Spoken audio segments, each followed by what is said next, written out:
এখন চাইলেই আপনি আগের মতো পুরাতন সেট ক্রয় বা বিক্রয় করতে পারবেন না। এখন কিছু নিয়ম কানুন আছে, সরকার যেহেতু নিয়ম কানুন করেছে সে নিয়মগুলো অবশ্যই আপনারাকে জানা দরকার। নতুন বা পুরাতন ফোন কেনার আগে আপনি ডাটা চেক করে দেখবেন যে আপনার ফোনটি সরকারের আন্ডারে নিবন্ধিত আছে কি না।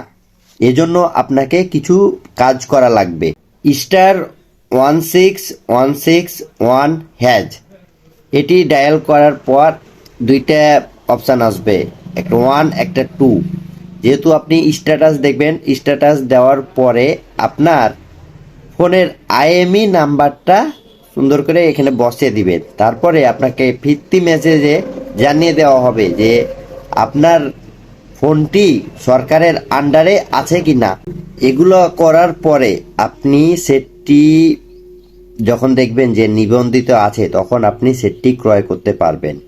সেহেতু আপনি যদি এগুলো না করেন, এখন সেট কিনে নেন, তাহলে কিন্তু আপনি বিপদে পড়তে পারেন। সেহেতু এ কাজগুলো সুন্দরভাবে করেই তখন আপনি নতুন বা পুরাতন সেট কিনবেন।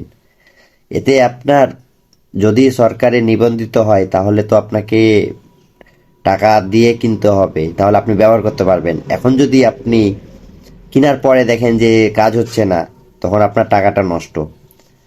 তাই এখন থেকে এই কাজগুলা করবেন এবং সুন্দরভাবে দেখে শুনে সেট কিনবেন। ভিডিওটি যদি ভালো লাগে অবশ্যই আপনারা লাইক কমেন্ট শেয়ার করতে ভুলবেন না।